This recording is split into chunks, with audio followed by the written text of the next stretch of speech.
أعوذ بالله من الشيطان الرجيم. بسم الله الرحمن الرحيم. الحمد لله رب العالمين. نحمده ونستعينه ونستغفره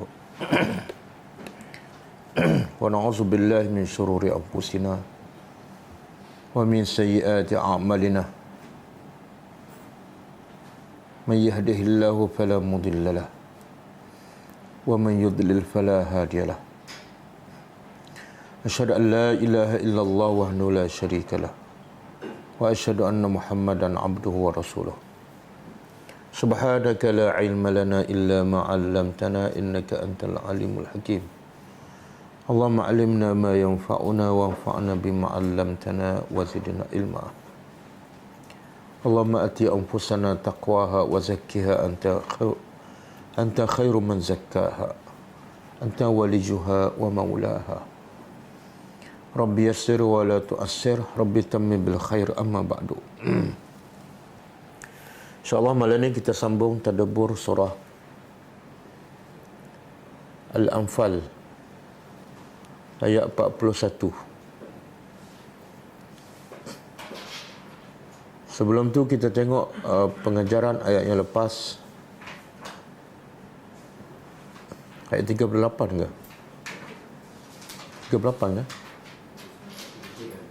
Ha? Oh, 38 dah. Dah. Okey, pengajaran ayat 39. A'udzubillahi minasyaitonir rajim. Wa qatiluhum hatta la takuna fitnah wa yakuna ad-din kulluhu lillah. Fa in intahu fa inna Allaha bima ya'maluna basir.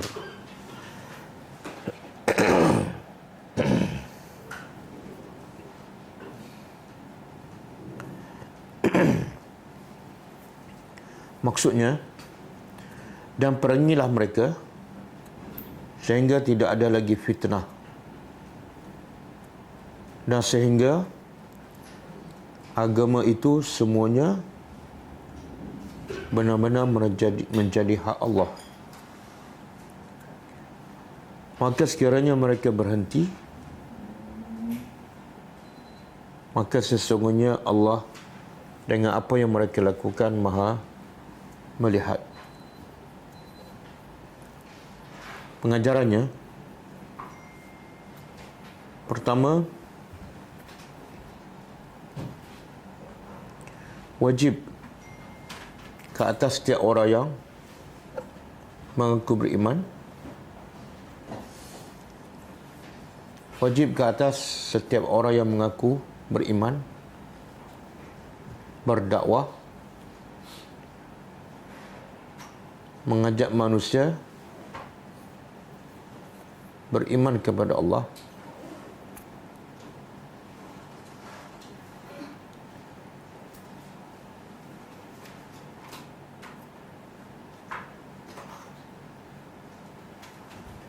dan kemuncaknya wajib berperang sehingga tidak ada lagi kesyirikan dan kekufuran kepada Allah.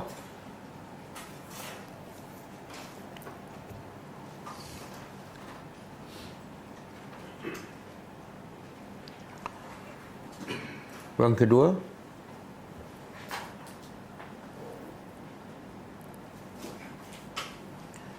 tujuan utama berdakwah dan berperang dalam Islam ialah supaya agama Islam benar-benar menjadi hak Allah sepenuhnya.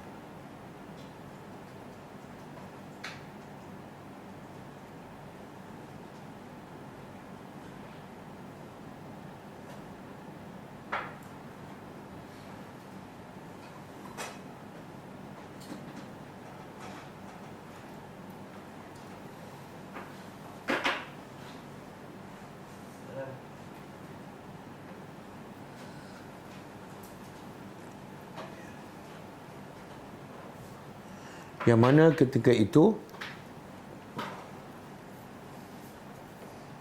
Orang yang beriman hanya hidup untuk agama Allah sahaja dan kerana Allah.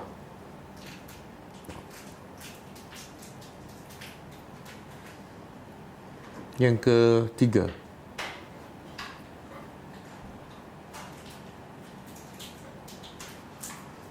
sekiranya musuh berhenti memerangi Islam,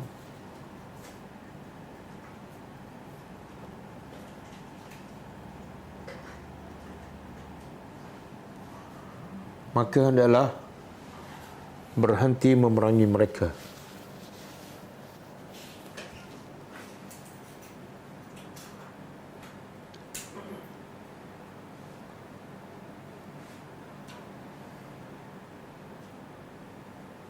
Yang keempat,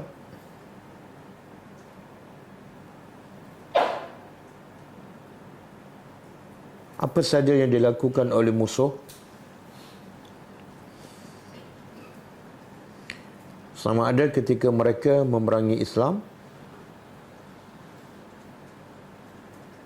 atau mereka berhenti dari memerangi Islam, semuanya diketahui oleh Allah Subhanahu wa taala,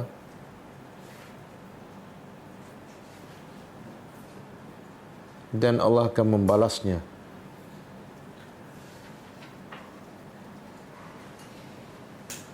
berdasarkan niat dan apa yang mereka kerjakan.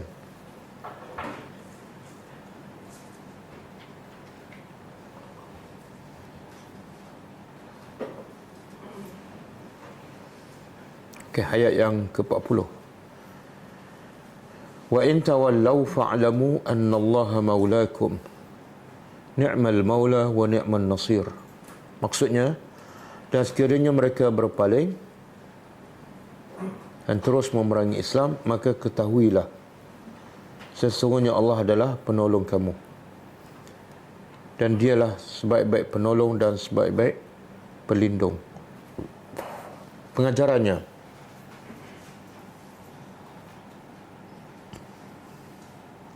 Allah akan sentiasa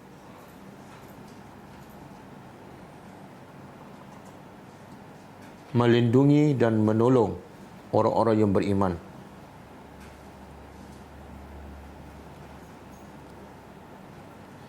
Dalam semua keadaan,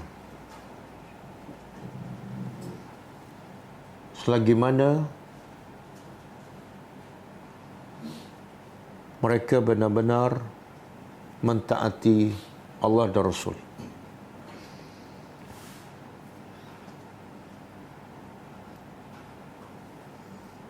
Yang kedua,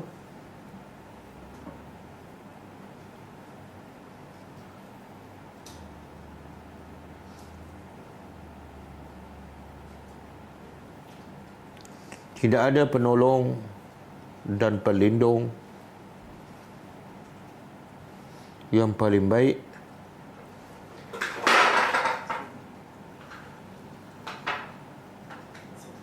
dan paling selamat melainkan hanya Allah Azza wa Jalla.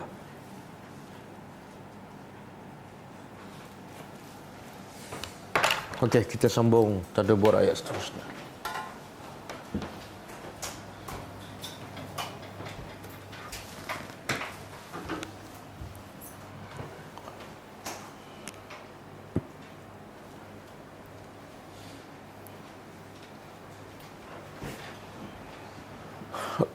Okey, auzubillahi minasyaitonirrajim. Ayat 41 malam ni kaitan dengan ayat yang lepas.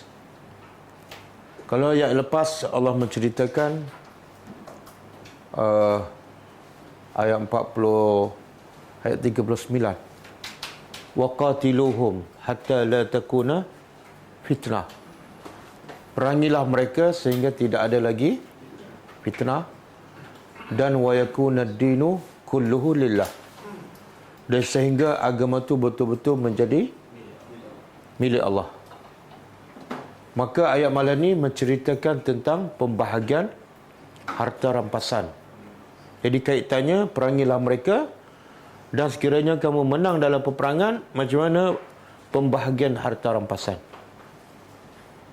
Dan juga sebagaimana saya pernah sebut sebelum ni, ayat 41 ini juga adalah sebagai jawapan kepada ayat pertama surah Al-Anfal, iaitu yas'alunaka 'anil anfal. Mereka bertanya tentang Al-Anfal. Anfal, harta rampasan.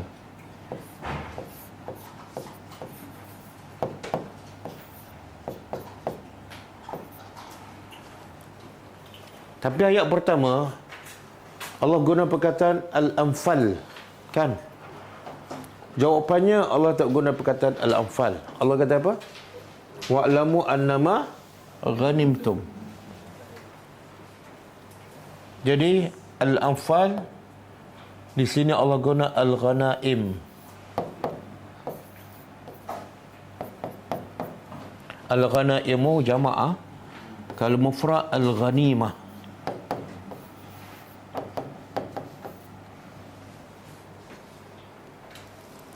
Di sini menunjukkan Al-Anfal dan Al-Ghanaim adalah makna yang sama.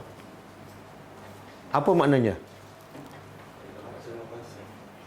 Ada satu lagi, kalau kita tengok surah Al-Hasyr, ada perkataan Al-Fai'u. Surah Al-Hasyr.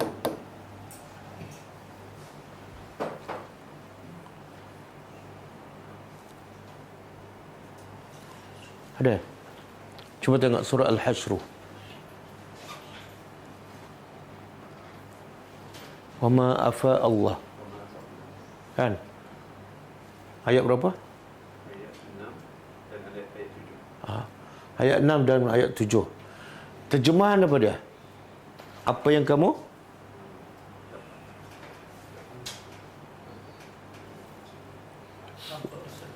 Ya?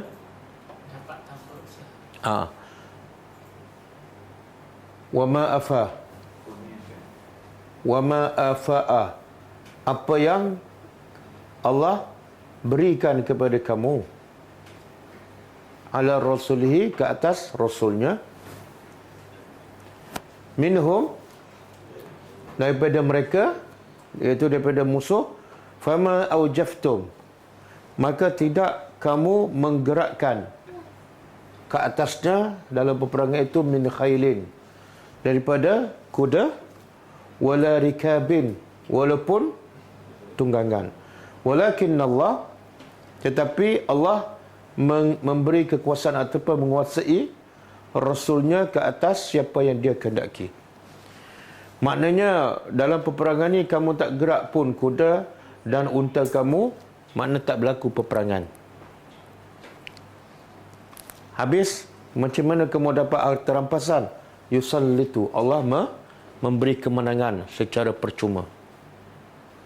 Maka kalau harta rampasan tanpa berlaku peperangan, namanya Al-Fai'u. Afa' ni fa'il madhi, kalau masdar Al-Fai'u.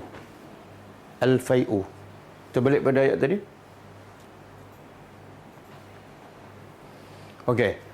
Jadi kalau beza Al-Anfal ataupun Al-Ghanaim dengan Al-Fai'u, Al-Anfal ialah harta rampasan hasil pada berlakunya peperangan. Sebab kisah yang kita sedang belajar ni kisah peperangan Badar. Berlaku tak peperangan? Berlaku tak kematian? Ya. Orang musyrikin Mekah, pembesar dia terbunuh 70 orang dan 70 ditawan. Tentera Islam pula terbunuh, mati syahid 14 orang. Jadi apa saja harta rampasan yang berlaku hasil berlaku peperangan dinamakan Al-Anfal ataupun Al-Ghanaim. Dan harta rampasan yang berlaku tanpa peperangan dipanggil Al-Fai'u. Okey. Perbezaan dari segi pembahagiannya apa? Kalau Al-Anfal, tentera Islam berhak mendapat daripada harta rampasan. Kalau Al-Fai'u, tentera Islam tak layak dapat. Kenapa tak layak dapat? tak berlaku peperangan pun, tak ada cedera pun, tak ada kematian pun, ini akan jadi harta milik Baitul Mal. Okey. Jadi Allah Allah kata apa? Wa'lamu. Dan i'lamu. Fi'il apa? Fi'il amar menunjukkan apa? Perintah. Perintah menunjukkan wajib. Wajib kamu tahu.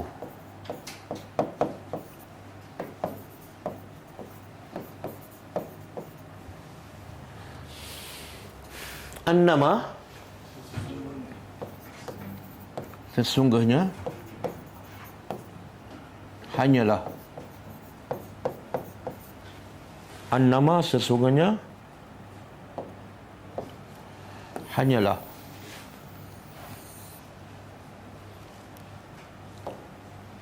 Ma ghanimtum, apa yang kamu rampas. Ini ghanimtum perkataan apa ni? Isim ke fa'il ke harfun? Fa'il. Fa'il apa? Apa tanda? Tum. Bila ada tu, ta, ti, tuma, tum, tunna, fa'il madhi. Wajib kamu tahu sesungguhnya apa saja yang kamu rampas, min syai'in, dari sesuatu pun. Maksudnya sama ada banyak ke sikit ke, ada nilai ke tak ada nilai ke, maka fa'anna lillah, maka cara pembahagiannya sesungguhnya lillah, untuk Allah ataupun bagi Allah, khumusahu, 1/5. Dia kalau 5 apa dia bahasa Arab? Khamsatun. Khamsatu 5. Kalau kita nak buat ayat 1/5. Kalau bahasa Melayu 5, 1/5 kena tambah apa? 1, kemudian tambah lagi per. Kan? Bahasa Arab daripada angka 5 nak jadikan dia 1/5. Tak perlu tambah apa-apa. Ubah baris. Jadi khumus. Khumus 1/5. Khamsah 5. Boleh. Kalau salah satu berapa? 3. Jadikan dia 1/3 sulus. Pattern dia fu'ul. Dia 3 huruf. Huruf pertama baris depan, huruf kedua baris depan, huruf akhir tu tengok kedudukan dalam ayat. Jadi salah satu jadi sulus, 1/3. Kalau arba'atun 4, 1/4 rubuk. Apa dia? Sab'atun 7, 1/7 subuk. Mudahkan bahasa Arab. Tapi kenapa ramai syahid? Ada seorang baru saya jumpa kat surau. Ustaz, saya nak isytihar ni, semalam saya dah syahid bahasa Arab. Saya kata kenapa? Saya pergi Mekah 7 minggu saya tak ikut. Patutlah. Kalau 7 minggu tak ikut kelas, kalau tak syahid tu memang kebal lah. Dah bahasa Arab ni kalau tak ikut sekali, 2 kali pun dah syahid dah. Ini 7 minggu memang syahid lah. Di bahasa Arab macam matematik lah. Kalau tak ikut satu kelas dia, tak boleh. Saya kata ikut rakaman. Oh Ustaz, 7 kali rakaman ni. Dia kalau ada satu hadis kan, hadis ni boleh jadi panduan. Kalau nak 1000 daya, kalau tak nak 1000 alasan. Mungkin dia dengar kot dah.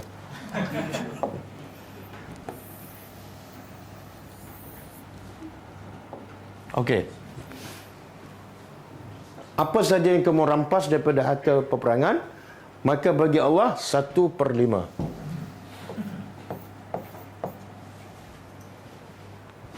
Wali Rasul dan bagi Rasul. Wali Zil Qurba dan li bagi zi. Tak, zi yang mempunyai. Kan? Zi. Zi itu sebab ada li. Kalau tak ada li jadi zu. Bahasa Arab dia berubah. Kalau buang li jadi zu. Zulkarnain. Yang mempunyai 2 tanduk. Zul Yadaini yang mempunyai 2 tangan. Dan bagi zi yang mempunyai hubungan ataupun kerabat. Qurba tu kerabat lah. Mana kerabat siapa ni? Kerabat Rasulullah. Siapa? Bani? Ada 2. Bani Hashim dan Bani Abdul Muttalib. Bani Al-Muttalib. Muttalib. Yang 2 ni memang tak boleh terima zakat dan tak boleh terima sedekah. Sebab tu dia layak dapat duit harta rampasan. Kalau zakat tak boleh, harta rampasan tak boleh, sedekah pun tak boleh. Kalau kebetulan dia miskin, itu musibah lah. Kan? Jadi Allah kata sedekah tak boleh, zakat tak boleh, tapi harta rampasan boleh. Pernah satu ketika Hasan makan buah kurma. Nabi tanya, kurma ni daripada mana? Ada orang bagi sedekah. Nabi kata, keluarkan. Sebab kamu daripada Zil Qurbah. Tak boleh makan sedekah ataupun zakat. Sama ada zakat tu yang wajib, sedekah tu yang sunat. Dua-dua tak boleh. Sebab itulah mula-mula Nabi sampai ke Madinah, Abdullah bin Salam, ini ulama Yahudi. Ulama Yahudi dia ada maklumat lah tentang Nabi dalam kitab Taurat. Jadi dia nak test Nabi Muhammad ni betul Nabi ataupun tak apa dia. Dia bagi kurma dan dia kata ini adalah sedekah. Nabi kata aku tak makan sedekah. Kemudian dia bagi yang lain, dia kata ini adalah hadiah Nabi makan. Maka kata Abdullah bin Salam memang dia adalah Nabi. Okey. Jadi untuk kaum kerabat Nabi, wal yatama dan yatama tu jamak. Kalau satu, yatim. Kalau seorang, yatimun. Kalau ramai, anak-anak yatim. Siapa anak yatim ni?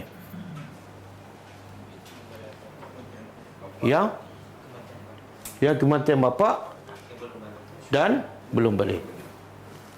Kalau kematian mak saja, bukan. Kalau bapa hilang, bukan. Tapi ulama kata ramai sekarang anak yatim walaupun bapa ada. Sebab apa? Bapa tak main peranan sebagai bapa. Macam anak tu anak yatim. Kan? Jadi anak-anak yatim iaitu yang kematian bapa dan umurnya belum balik. Wal masakin dan orang-orang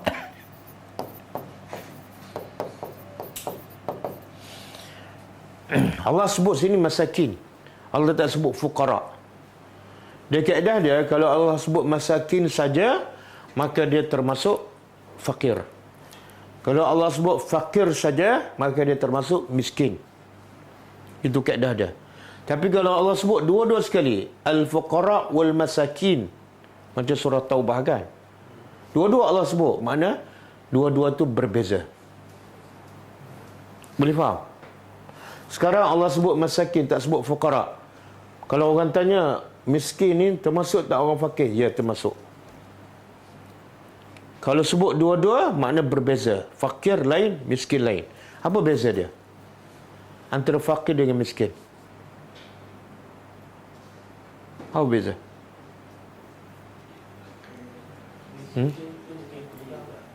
Miskin? Dia pendapatan dia belanjaan.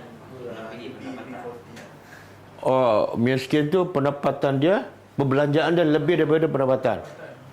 Oh, pendapatan dia 1,000 tapi perbelanjaan 1,500. Oh, itu miskin. Fakir? Tak ada pendapatan. Oh, ada dalil. Allah sebut tak dalam surah, Allah cerita pasal orang miskin. Orang miskin ni, antara definisi orang miskin, dia memiliki sesuatu. Allah sebut dalam salah satu surah yang kita selalu baca setiap minggu. Surah apa? Dan cerita apa? Al-Kahfi itu boleh tembakkan sebab sekali seminggu baca kan? Okey, tembak cerita pula. Ha? Siapa yang bocorkan? Khidir. Dia bocorkan kapal. Kapal kan? Kapal tu kepunyaan siapa? Wa amma safinatu fakanat limasakin. Adapun kapal fakanat, maka ia adalah milik masakin, orang miskin. Jadi daripada ayat tu orang kata, ulama mengatakan yang miskinnya ada memiliki sesuatu. Seperti kapal, ada motor, ada kereta, ada rumah. Tapi fakir tak memiliki apa-apa. Mungkin tinggal bawah jambatan, kan? Okey. Kemudian wabnus sabil.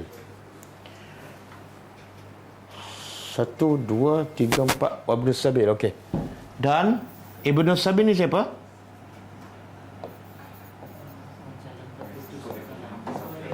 Musafir terputus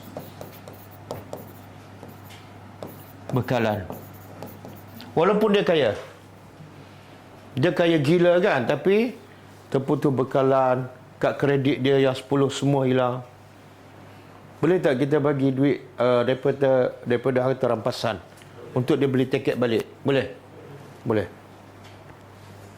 Tapi sekarang ada cara lain. Ada cara nak dapat duit kan? Okey, jadi berapa ni?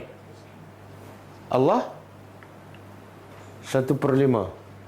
Rasul, kaum kerabat, anak yatim, orang miskin dan okey, harta rampasan. Kita bagi 5.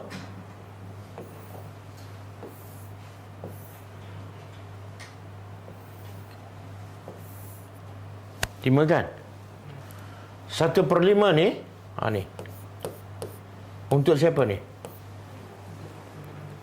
1/5 untuk Allah dan Rasul dan Zil Qurba wal Yatama wal Masakin dan Ibnu Sabil. Ini semua ni duduk kat sini. Berapa ni? Ada ulama mengatakan 6. Allah, Rasul, Zil Qurba, Yatama, Masakin dan Ibnu Sabil. 6. Kan? Tapi masalahnya, untuk Allah tu, Allah perlu tak harta rampasan? Tak perlu. Jadi yang pendapat mengatakan 6, dia kata untuk Allah tu sebenar untuk Kaabah. Ataupun untuk masalah umum, bina masjid, buat perigi, masalah umum. Yang kata 6 tu. Okey? Pendapat kedua, dia kata sebenar 5 je. Rasul, Zil Qurba, Yatama, Masakin, Ibnu Sabil, 5 je. Habis Allah tu apa? Allah digunakan sebagai pembuka untuk litabarruk, untuk mendapat keberkatan. Sebab Allah tak perlu semua. Allah pemilik langit dan bumi. Jadi sebenarnya 5. Rasul ada dalam tafsir Al-Maraghi untuk kehidupan Nabi dan keluarga dia sebagai ketua negara setahun. Kan? Kemudian Zulqurba. Jadi semua 5 kan? 5 ni ambil yang mana ni? Ni semua yang 5 ni ambil daripada 1/5. Jadi tinggal berapa lagi ni? 4 bahagian Allah tak sebut. Allah tak sebut langsung. Itulah bahasa Al-Quran. Bila kita faham, Allah tak sebut. Tapi faham ke tak? Faham tak faham? Jadi salah siapa? Salah tak sebut ke salah? Dia, kita boleh faham. Kalau Allah tak sebut 4 bahagian tu sebenarnya untuk siapa? Tak, untuk yang terlibat dalam peperangan. Pejuang, mujahid. Semua yang, berapa ramai yang ikut peperangan ni? Katalah 300. 300 tu semua diambil 4 bahagian ni bagi 300 orang. Ikut bilangan tentera yang terlibat. Cuma pembahagian dia, kalau yang berjalan kaki, dia panggil rajil. Satu bahagian. Kalau faris ni yang menunggang kuda. Ada pendapat kata dua bahagian. Satu bahagian untuk dia, satu bahagian untuk kuda. Jadi semua ni dibahagi daripada 4 bahagian. Okey, jelas. Berapa banyak dapat? Ikutlah berapa banyak kata rampasan. Min syai'in. Kalau sikit seorang. Okey. Inilah pembahagian pertama harta rampasan dalam Islam. Sebab sebelum tu tak berlaku peperangan. Jadi setelah berlaku peperangan peperangan Badar, barulah ada kaedah dia. Okey, Ibnu Sabil. In kuntum.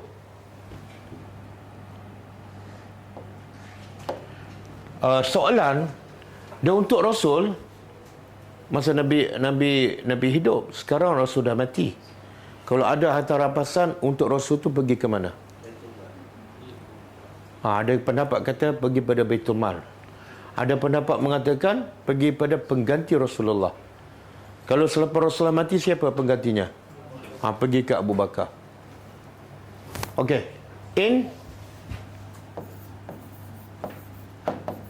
Sekiranya kuntum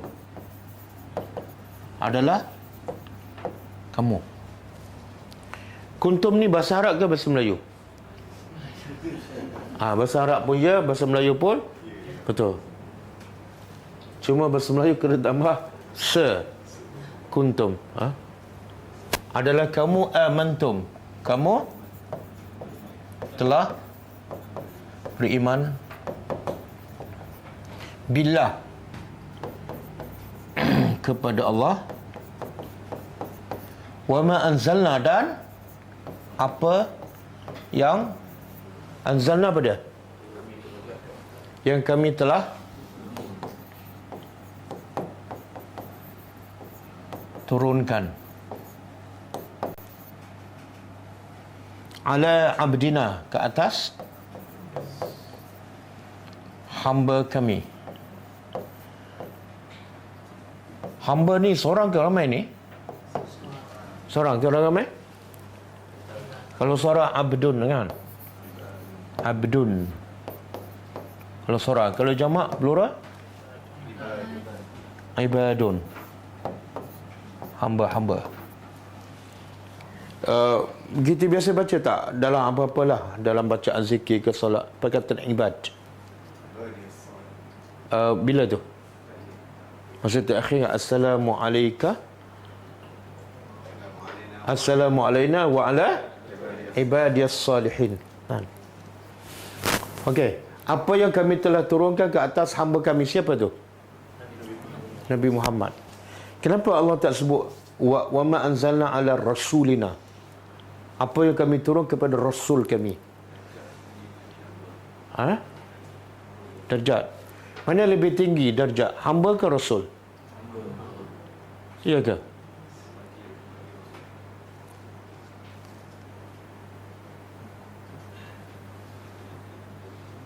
Jadi kita semua hamba tak? Jadi kita ni tinggilah. Apa dia? Abdul Saleh je yang tinggi. Kita ni belum soleh lah. Tak, maksud di sini ialah Allah nak bagi tahu Nabi Muhammad ni menjadi orang paling mulia sebab apa? Sebab dia betul-betul bersifat hamba kepada Allah 100%. Tak ada satu pun yang dia bercakap, yang dia bertindak mengikut hawa nafsunya. Daripada bangun pagi sampai tidur malam, semuanya kerana Allah. Itu maksud hamba Allah. Dan sebab itulah Rasulullah layak dilantik sebagai Rasul. Sebab dia betul-betul bersifat hamba. Siang Nabi buat kerja untuk siapa? Allah. Malam Nabi buat kerja untuk siapa? Semua untuk Allah. Apabila Nabi solat malam sampai bengkak kaki dan ditegur oleh Aisyah radhiyallahu anha, kenapa kamu masih solat sampai bengkak kaki sedangkan kamu telah diampunkan dosa yang dulu dah akan datang? Nabi jawab apa? Bukan aku nak jadi rasul, tapi afala akunu abdan syakura. Sebab nikmat yang Allah bagi padaku terlalu banyak, jadi aku nak menjadi hamba, bukan setakat hamba, tapi hamba yang sentiasa bersyukur. Okey, apa yang kami turunkan ke atas hamba kami? Yauma, pada hari. Hari Al-Furqan. Hari apa ni? Al-Furqan. Pemisah. Hari apa sebenarnya? Hari kiamat. Peperangan? Pada kenapa Allah sebut Al-Furqan? Ya. Furqan ialah hari, makna Furqan ialah pemisah antara hak dan batil, antara menang dengan kalah, kan? Jadi kenapa Allah namakan hari peperangan pada itu sebagai hari Al-Furqan? Sebab dengan sebab Islam menanglah, betul-betul nampak perbezaan antara hak dan batil, antara sesat dengan hidayat. Nampak mereka tu betul-betul sesat dan ketika itu mereka kalah. Jadi Allah kata, sekiranya kamu beriman kepada Allah dan beriman dengan apa yang kami turun kepada Nabi Muhammad pada hari Al-Furqan, iaitu hari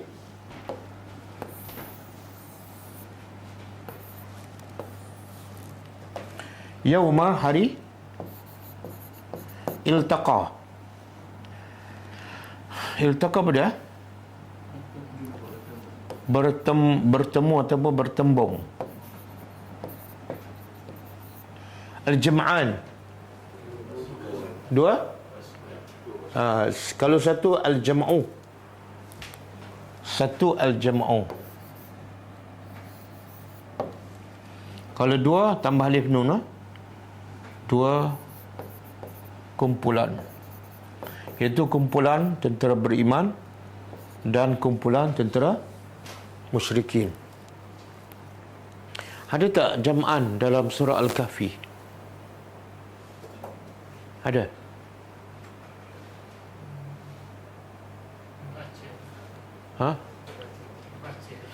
Oh, baca dulu. Bacalah bila nak jumpa.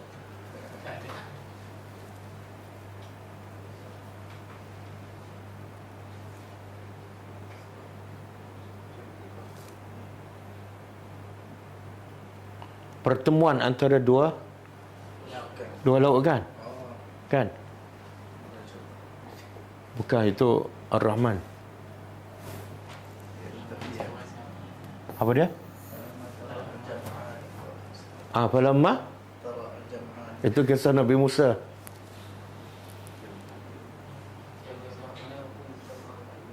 Ya? Jemaah ni.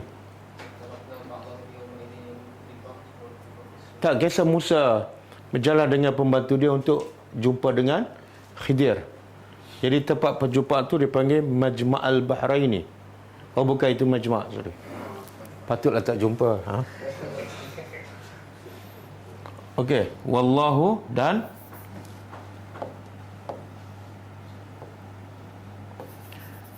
Allah ala ke atas kulli syai'in, setiap sesuatu, qadirun, maha berkuasa. Okey, apa maksud ayat ni? Allah kata apa sebelum ni? Apa saja yang kamu rampas daripada harta peperangan, maka cara pembahagiannya untuk Allah 1/5, untuk Allah, Rasul, Zil Qurba, Masakin, Yatama dan Ibn Sabi 1/5. Mana baki itu untuk yang terlibat dalam peperangan, kan? Tiba-tiba Allah kata apa? Sekiranya kamu beriman dengan Allah dan kamu beriman dengan apa yang kami turun pada Nabi Muhammad. Apa yang kami turun pada Nabi Muhammad pada hari peperangan Badar? Apa dia?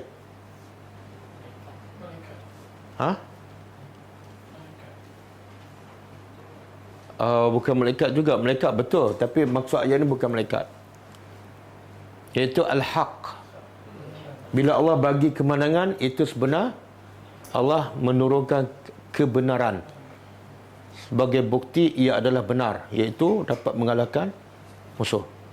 Jadi kalau kamu benar-benar beriman kepada Allah dan beriman dengan kebenaran yang kami turunkan pada hari peperangan Badar, maka apa? Bagilah pembahagian harta rampasan mengikut apa yang Allah telah tetapkan. Kenapa Allah ikatkan pembahagiannya macam ni? Kalau kamu beriman, kenapa Allah ikatkan?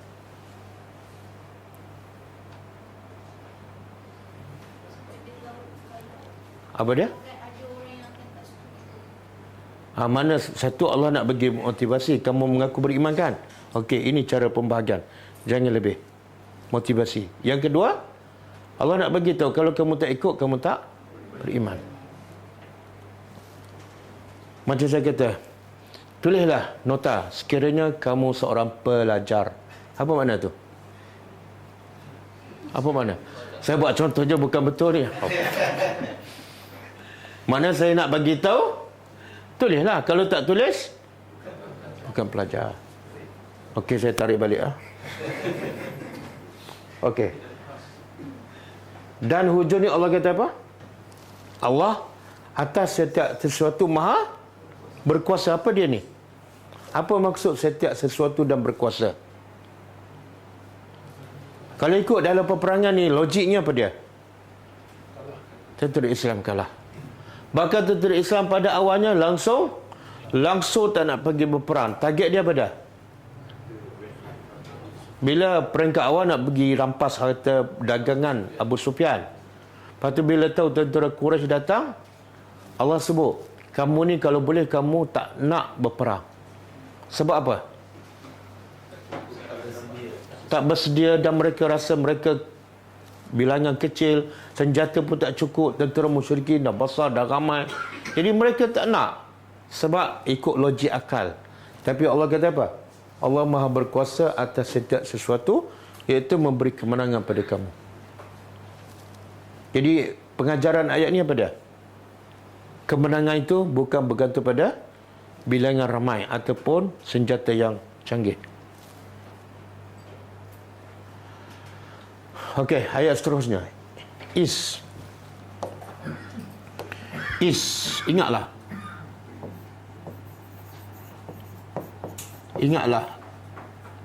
Is ketika mana? Antum. Kamu. Bil udwati.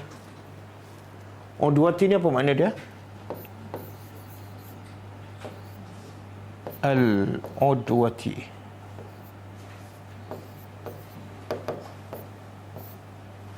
Dia boleh baca dua bacaan betul. Al-udwah yang baris depan. Yang kedua al-idwatu. Dua-dua betul.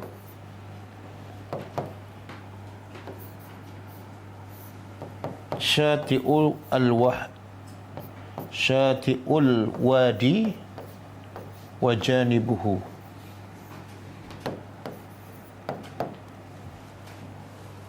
Syati'u, kalau saya kata syati'ul bahari, tepi pantai. Kan? Kalau syati'ul wadi tu mana?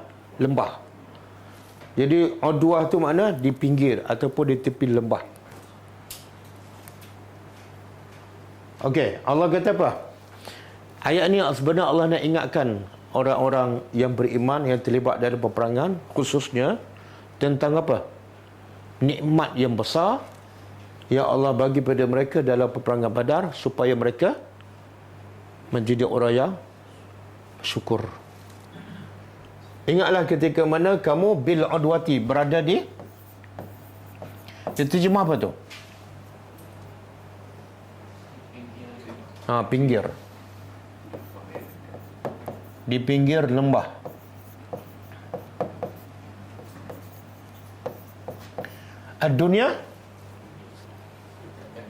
Dunia makna dekat. Paling dekat. Dunia ni sebenarnya makna dia paling dekat. Kita ada dua perkataan. Satu al-adna.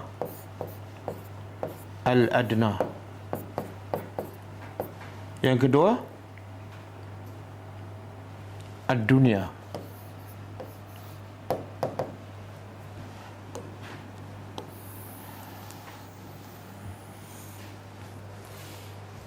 Kadang-kadang Allah guna perkataan al-adna. Pernah jumpa tak dalam Quran al-adna? Pernah? Ayat apa? Wala nuziqannahum minal azabil adna dunal azabil akbar. Surah apa? Sajdah, kan? Wala nuziqannahum minal azabil adna. Al-azab.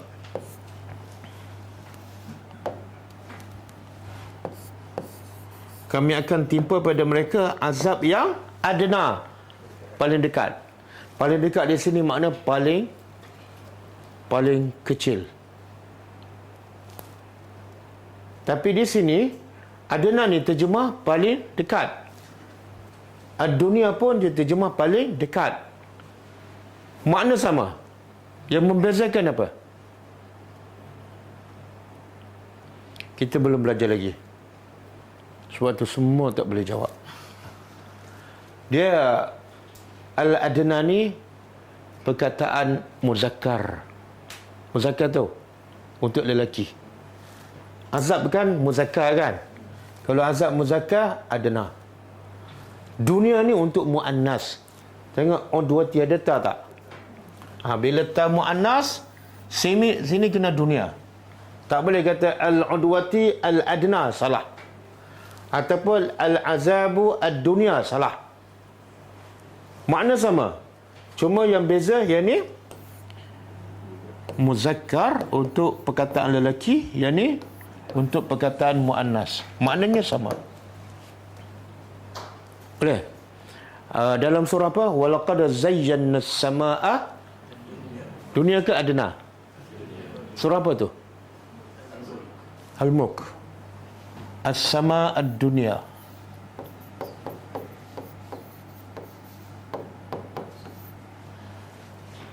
Makna apa tu? Langit yang? Makna dia sama. Adna dengan dunia paling dekat. Kami telah hiaskan langit yang paling dekat. Langit mana ni? Walaupun jauh tapi dia paling dekat dengan kita kan? Kenapa dunia? Kenapa tak adna? Sebab perkataan as-sama' ni perkataan muannas. Perkataan muannas. Dia ada hamzah memedu dah. Boleh? Sikit masuk bahasa Arab. Pening ke? Oh, pening. Biarlah sekali-sekala pening dengan bahasa Arab kan. Biasa pening dengan dunia kan. Okey.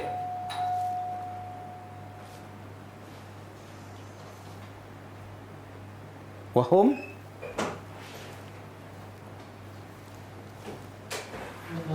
dan hum dan mereka bil udwati di pinggir al-quswa. Tengok al-quswa yang paling jauh.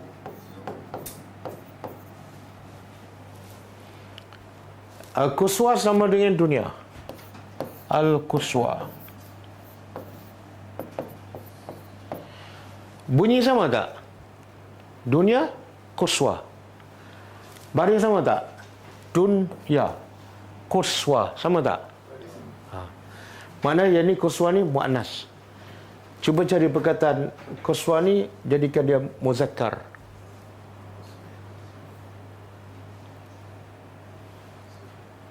Al-Masjidil Aqsa. Inilah muzakkar dia. Al-Aqsa. Biasa dengar kan? Biasa. Kenapa muzakkar Aqsa? Sebab Al-Masjid. Masjid berkata muzakkar ke muannas? Jadi Al-Masjidi Al-Aqsa, Al-Udwati Al-Quswa. Boleh faham? Okey. Kamu berada di pinggir lembah yang paling dekat. Dekat dengan apa? Madinah. Dan mereka pula, tentera musyrikin, berada di pinggir lembah yang paling jauh. Mana lebih dekat kepada Mekah.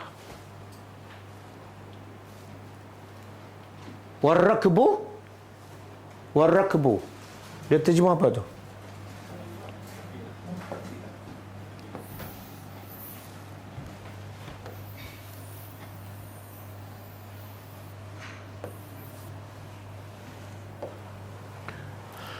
Warakbu dan kafilah.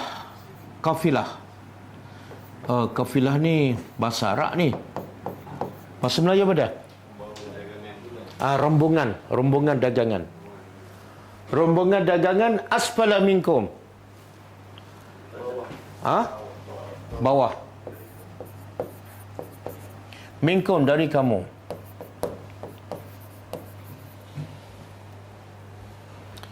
Kemudian walau dan jikalau tawa'atum, kamu berjanji, lakhtalaftum, pasti kamu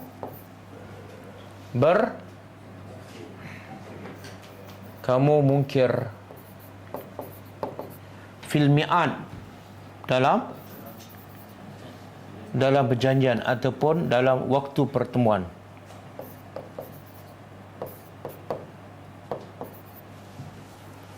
Boleh faham? Faham? Cerita sikit.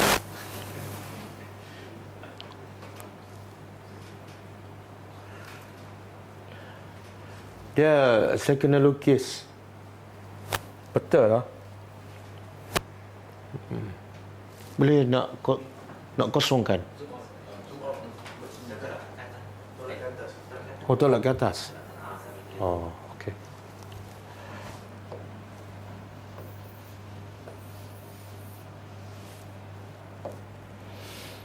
Okey, ini Madinah.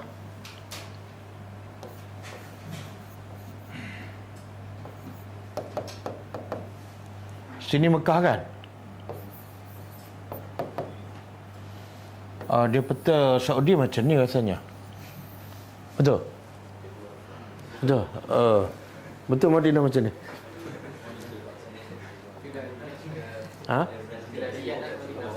Dia riak ni? Silap. Madinah kat sini? Sini?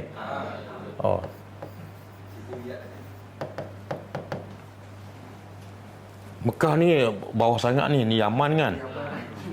Apalah. Geografi tak lulus lah. Sini Mekah. Okey. Dia perjalanan antara Mekah ke Madinah ni lebih kurang 600 km. Dululah. Jadi sini Badar. Dia hampir tengah-tengah lah antara Madinah dengan Mekah. Badar ni hampir tengah-tengah. Dan Badar ni kenapa berlaku peperangan di situ? Sebab di situ ada telaga. Jadi antara tempat yang paling ditumpu dalam peperangan apa dia? Tempat yang ada air. Jadi Nabi dan sahabat pergi ke Badar ni lebih kurang 150 km lah. Yang orang musyrikin Mekah pula pergi ke Badar lebih kurang 400 km. Kan? Okey. Jadi Allah nak sebut nikmat ni. Kamu ni berada di mana ni? Pinggir sini.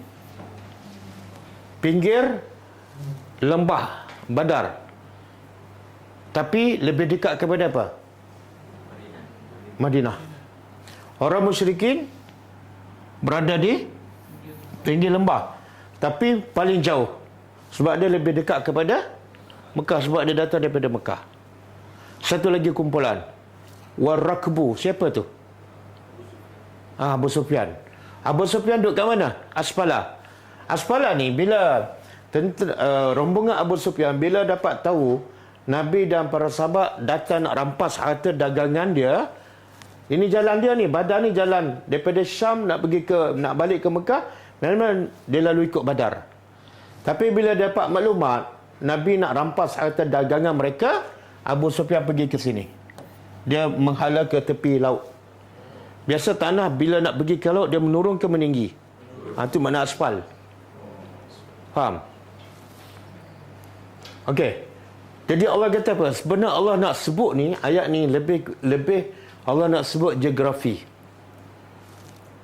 Kedudukan antara tentera musyrikin dengan tentera Islam dan rombongan Abu Sufyan.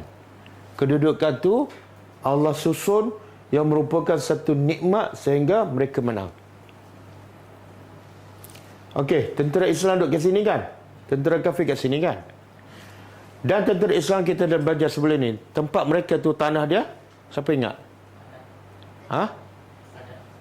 Bukan, tanah dia berpasir. Bila pijak, jerelus. Jadi menjadikan perjalanan dia lambat. Semua sekarang tentera Islam dengan tentera musyrikin nak kejar Telaga Badar. Dan ditakdirkan tentera Islam ni asalnya dia nak kejar rombongan Abu Sufyan. Tapi akhirnya rombongan Abu Sufyan dah terlepas jauh. Memang dia nak pergi ke sini. Berperang memang tak nak. Sebab apa dia tak nak? Satu, langsung tak ada persiapan. Yang kedua, dengan bilangan mereka kecil dan tentera musyrikin yang terlalu besar. Dan mereka pun tak ada senjata. Ada 2 ekor kuda je. Jadi bila mereka tahu tentera musyrikin kat sini, kemudian Telaga Badar kat tengah, dan jalan mereka menyebabkan mereka akan jalan lambat. Siapa akan sampai dulu? Tentera musyrikin. Faham tak? Itu lagi menakutkan. Maka Allah turunkan nikmat. Apa nikmatnya? Allah turunkan hujan. Tanah tempat orang musyrikin ini tanah keras. Tanah belah sini lembut. Jadi orang musyrikin laju berjalan. Orang Islam slow sebab tanah dia lembut. Maka Allah tukar keadaan situasi itu menjadikan orang Islam berjalan laju, orang musyrikin pula berjalan lambat. Supaya apa? Supaya orang Islam dapat dulu Telaga Badar ni. Faham tak? Bila tanah pasir, hujan turun, tanah tu jadi padat. Jadi orang Islam laju. Allah nak beritahu ni, ini perancangan Allah. Kamu tak rancang, bakal kamu rancang memang tak nak berperang. Dan akhirnya orang Islam sampai dulu di Badar, ambil air apa semua, hujan pun turun. Ada yang kita dah belajar sebelum ni, ada yang berhadap besar kan? Dan syaitan pun was-was kepada mereka. Tengok, kata suci sangat, tapi berperang dalam keadaan berhadap besar kan? Nak buang air pun tak ada. Jadi Allah turunkan hujan. Mereka boleh mandi hadap besar, mereka boleh simpan air, mereka boleh minum, mereka boleh bagi minuman kepada unta. Jadi hati mereka lega dan rasa lebih yakin. Dan akhirnya mereka sampai di sini dan orang musyrikin tak sempat dengan telaga. Boleh faham? Itu adalah satu nikmat. Dan akhirnya Allah turunkan malaikat dan tentera musyrikin kalah. 70 mati dan 70 ditawan. Tentera Islam hanya 14 sahaja. Okey. Lepas tu Allah kata apa ni? Walau tawa'atum, kalau kamu berjanji ataupun kamu ada perjanjian untuk berperang di waktu yang sekian-sekian. Agak-agak apa berlaku? Lakhtalaftum fil mi'ad. Pasti kamu akan mungkir janji tersebut. Katalah orang Islam, tentera Islam dengan tentera kafir berjanji akan berperang pada 17 Ramadan, kan? Kalau ada perjanjian itu, pasti akan mungkin janji. Sebab tentera Islam akan mungkin janji sebab mereka rasa takut, bilangan tak cukup. Tentera kafir pula akan mungkin janji sebab Allah campak dalam hati mereka rasa takut. Jadi akhirnya berlaku tak peperangan? Tak berlaku. Jadi Allah nak berlaku juga peperangan. Dengan cara apa? Allah turunkan hujan. Sebab tu kalau kita tengok ayat selepasnya, ayat seterus. Ini bukan ni. Ada lagi ayat sebelum ni.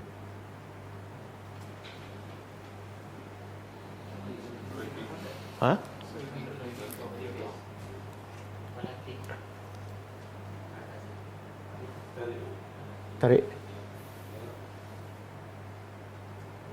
Ada lagi ke ayat lepas ni kan? Walakin. Next. sebelah ni.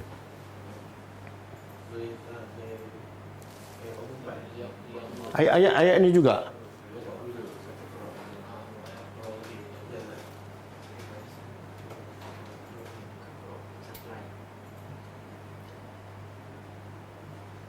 Ni walakin kan. Itu tak apa. Ha? Tertutup. Tak boleh buka balik. Boleh je tapi tak boleh tulis makna lah.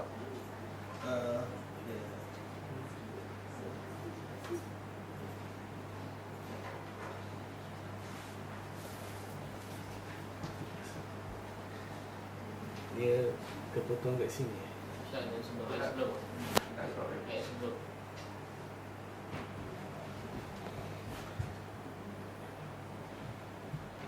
Oh, dia benar ni.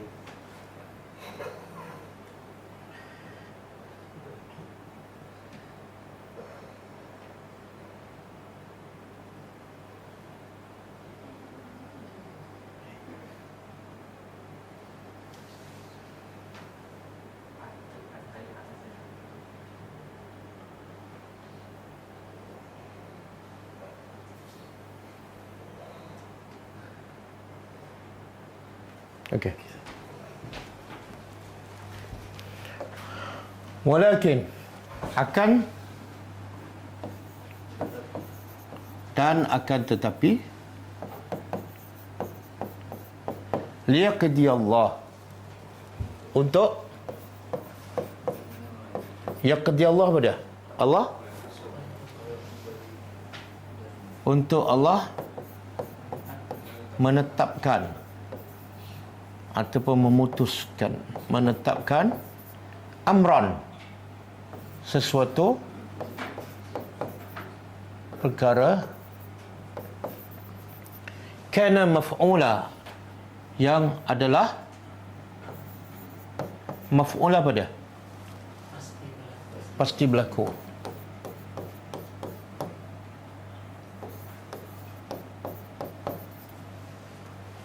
Boleh faham? Manakala ikut apa yang perancangan Nabi dan sahabat, tak nak berperang. Tapi Allah dah tetapkan benda tu sebelum Allah ciptakan langit dan bumi 500 tahun. Pasti berlaku peperangan. Kana maf'ula, yang pasti akan berlaku. Apa tujuan? Apa tujuan? Orang Islam, tentera Islam, tujuan asal nak apa? Nak rampas harta. Tapi tujuan Allah jauh lebih besar daripada itu, iaitu liyahlika, untuk dia, iaitu Allah, membinasakan man, siapa yang next.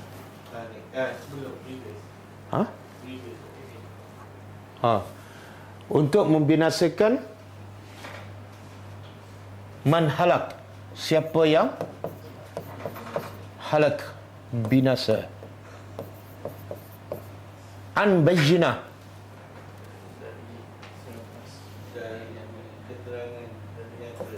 dari bayyinah, bayyinah keterangan ataupun bukti. Ada dalam Quran tak bayyinah? Ada surah apa? Surah Bayyinah. Ayat ada? Lam yakunil ladzina kafaru min ahli kitab wala musyrikina hatta mufakkina hatta ta'tiyahumul bayyinah. Okey. Supaya apa ni? Perancangan Allah tujuannya apa dia? Supaya halaka man halak. Supaya Allah membinasakan siapa yang binasa. Maksud apa ni? Supaya Allah binasakan siapa yang patut binasa, iaitu yang kafir. Dan mereka binasa pun berdasarkan bayyinah, bukti yang nyata. Mereka tak boleh tolak dah, tak boleh pertikaikan. Dan wayahya, dan supaya dia, iaitu Allah, menghidupkan. Menghidupkan di sini ada dua maksud. Pertama, menghidupkan fizikal. Yang kedua, yang lebih penting ialah hati.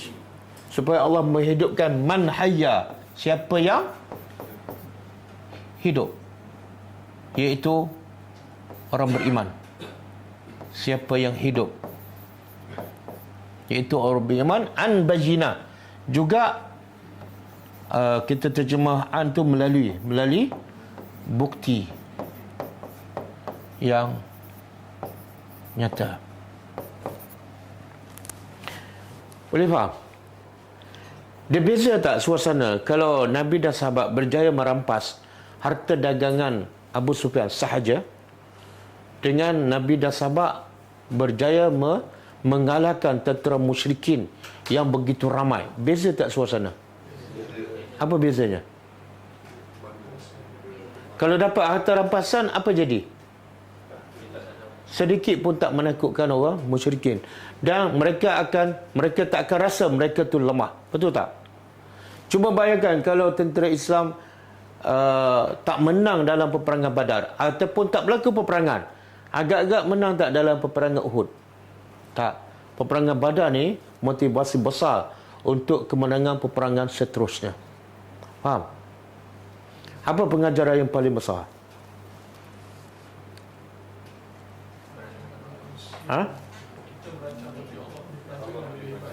Kita merancang, tapi perancangan Allah. Jadi pengajarannya apa? Serah pada Allah lah. Betul. Kalau ikut Nabi ni, Nabi rancang apa? Nak ambil benda lain. Betul tak? Tapi perancangan, walaupun dia Nabi, tak mungkin sama dengan perancangan Allah. Terlalu besar perancangan Allah. Jadi serah je pada Allah. Berapa ramai yang merancang, akhirnya tak ke mana juga kan? Sebab apa? Sebab dia rasa dia hebat sangat, dia rasa dia pandai sangat. Akhirnya masuk penjara juga.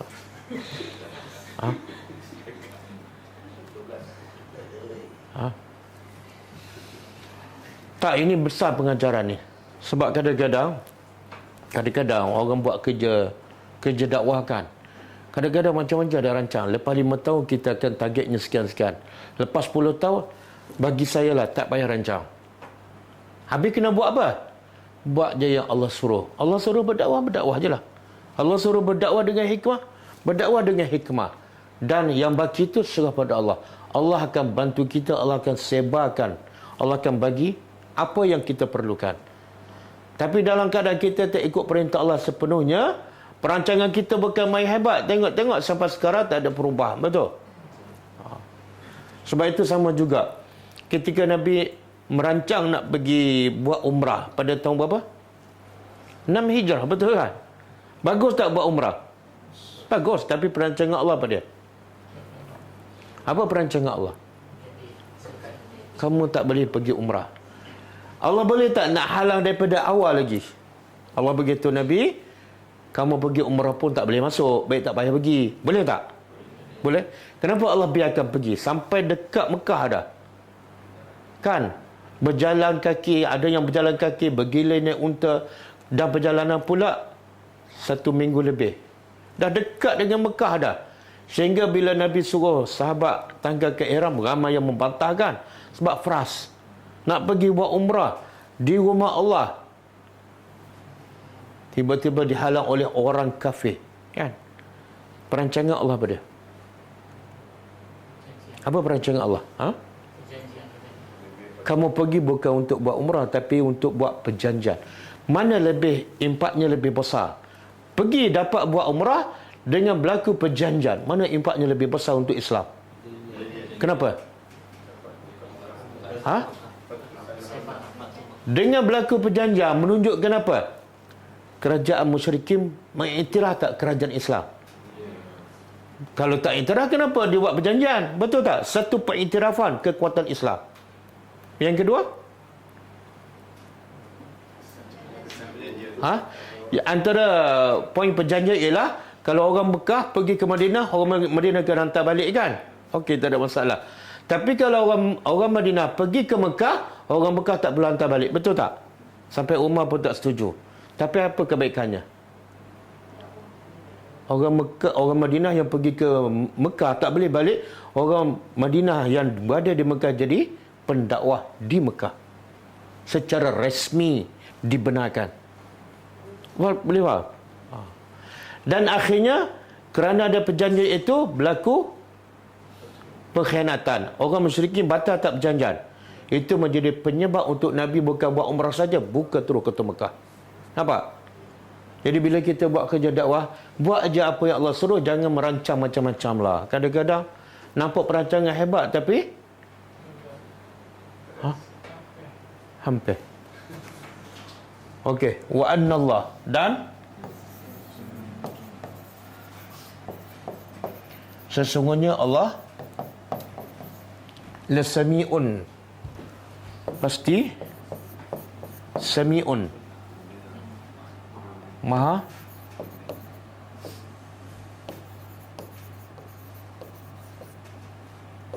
dulu famous ni sami'un, sekarang tak tahu. Oh ayah ha. Alimun, maha mengetahui. Bila Allah tutup dengan dua sifat ni, ada kaitan dengan ayat sebelum ni. Apa dia? Allah maha mendengar apa yang kamu cakap. Yang kamu cakap asalnya apa? Nak rampas harta je, harta dagangan kan? Allah dengar. Dan Allah tahu dalam isi hati kamu. Bila berlaku arah supaya berperang, ramai yang tak nak kan? Allah tahu. Tapi Allah nak beritahu, perancangan Allah sebenar jauh lebih besar dan kesannya jauh lebih baik daripada apa yang kamu rancang. Walaupun berlaku peperangan. Betul tak? Okey. Boleh Cukup.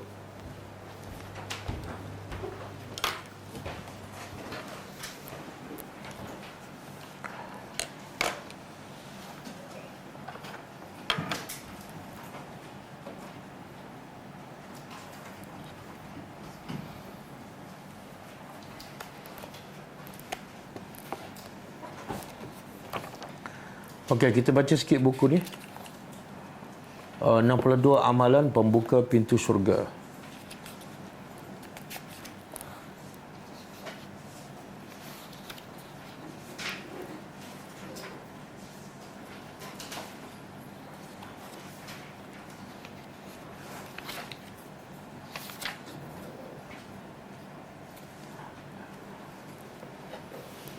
Ha, 37, amalan 37.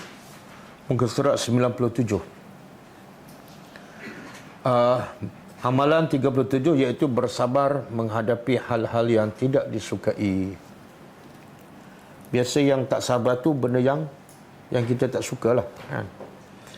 Dari Abu Hurairah radhiyallahu anhu, ia berkata bahawasanya Rasulullah SAW bersabda, hujibatin naru bisyahawat wa hujibati al-jannatu bil makarih. Neraka itu ditirai, dihijabi dengan syahwat, dan surga dipenuhi dengan hal-hal yang tidak disukai. Sebab itulah semua dakwah yang dibuat oleh para rasul, para nabi, semua ditentang oleh kaumnya. Kenapa? Sebab yang Nabi bawa semuanya nafsu tak suka. Tak ada seorang Nabi cakap je semua terima, tak ada. Kenapa Allah jadikan kebaikan ni nafsu tak suka?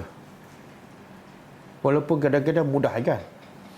Contohlah kita sebut Subhanallah wa bihamdihi Subhanallahil azim. Apa kelebihannya? Dua kalimah yang ringan di mulut, berat pada timbangan, dan Allah suka kan. Ringan, Nabi kata ringan. Tapi mudah tak nak keluar? Mana lebih mudah dengan kita mengumpat? Mengumpat setengah jam kan? Yang tu tak sampai satu saat. Mana lebih mudah keluar? Pengalaman kan? Kadang-kadang mengumpat tu lancar aja. Tapi satu hari tu tak keluar Subhanallah wa bihamdi Subhanallahil azim. Walaupun Allah paling suka, dia akan memberatkan timbangan. Sebab zikir tu nafsu tak suka. Asyik lupa je.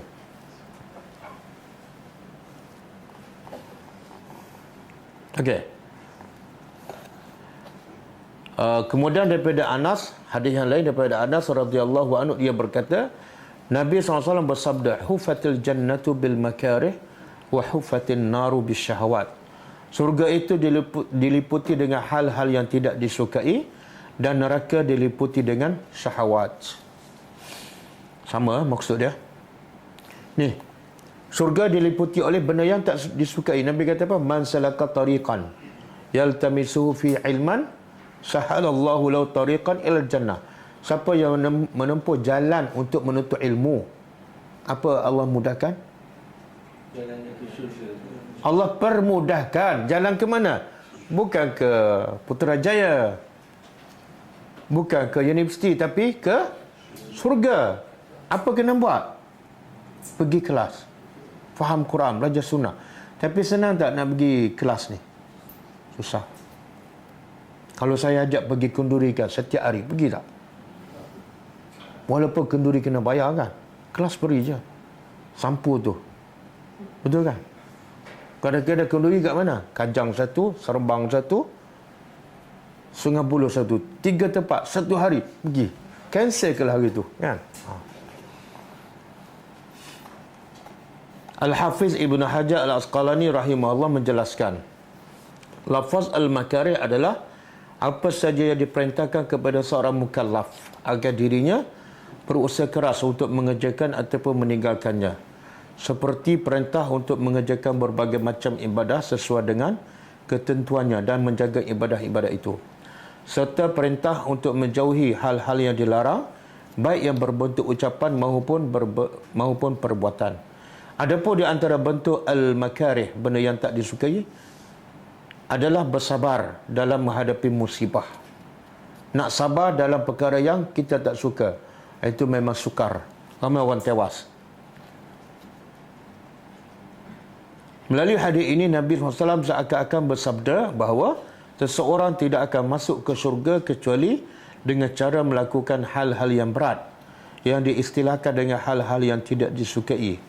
Dan seseorang tidak akan masuk ke dalam neraka kecuali dengan meladani keinginan syahwat. Syurga dan neraka itu terhijab. Siapa saja yang mengoyaknya, maka ia akan menembusinya. Ada yang tahu apa konsep yang Mak Saleh buat kan?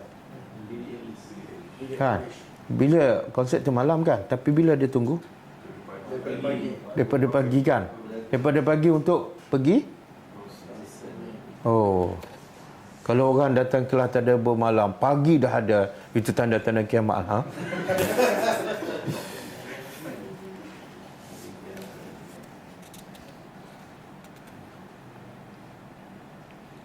Okey, cukup lah. Kita sambung malam besok, insya-Allah. Kita tutup dengan membaca tasbih kafarah.